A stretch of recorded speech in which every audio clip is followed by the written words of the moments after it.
Pemirsa, terima kasih Anda masih menyaksikan Kabar Pagi. Di segmen ini kami akan ajak Anda untuk bergabung dengan rekan-rekan kami untuk menyimak kabar menarik dari sejumlah daerah. Dan sudah ada Firda Jumardi dari TV One Biro Makassar dan juga Danita Riyadini dari TV One Yogyakarta. Kita akan ke Firda terlebih dahulu.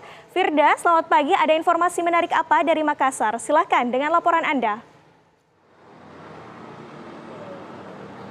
Selamat pagi Sekar dan juga pemirsa. Dari Biro Makassar yang terdapat dua informasi menarik. Informasi pertama ini, angin kencang disertai hujan dan juga petir melanda sejumlah wilayah di Kabupaten Wajo, Sulawesi Selatan. Kemunculan angin kencang ini diawali dengan adanya awan hitam. Tak lama kemudian hujan dan petir muncul disertai angin yang kencang. Akibat dari terjangan angin kencang ini, 150 rumah warga di 3 kecamatan, yaitu Kecamatan Sambang Paru, Kecamatan Tempe, dan Kecamatan Tanah Sitolo mengalami rusak parah.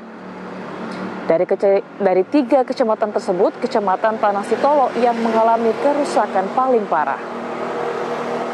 Selain merusak rumah, terjangan angin kencang juga merobohkan pohon sehingga menutup beberapa akses jalan, serta memutuskan beberapa kabel listrik sehingga sebagian wilayah gelap gulita.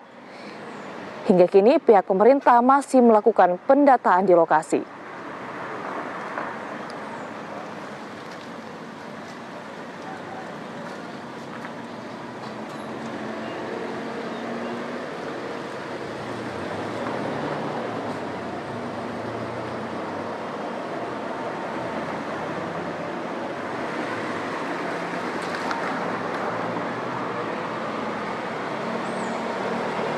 Kita beralih ke informasi selanjutnya, pemirsa. Isak tangis keluarga pecah saat menambut kedatangan jenazah anggota DPRD Maluku Tengah yang menjadi korban jembatan roboh pada Rabu kemarin.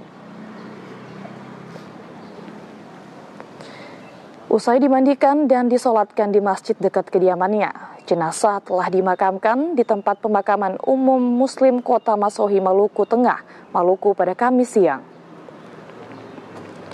Selain anggota DPRD Maluku Tengah, Ketua Tim Pemenang Paslon nomor urut 3 Andi Munaswir, yakni Ruslan Hurasan, juga menjadi korban meninggal dunia saat insiden jembatan roboh.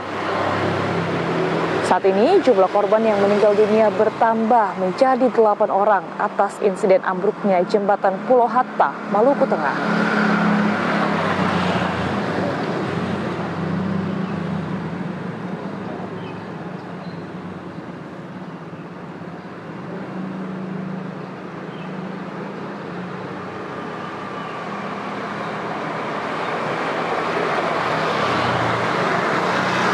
Sekar dan juga pemirsa, demikian dua informasi menarik dari Biro Makassar. Kembali ke Jakarta.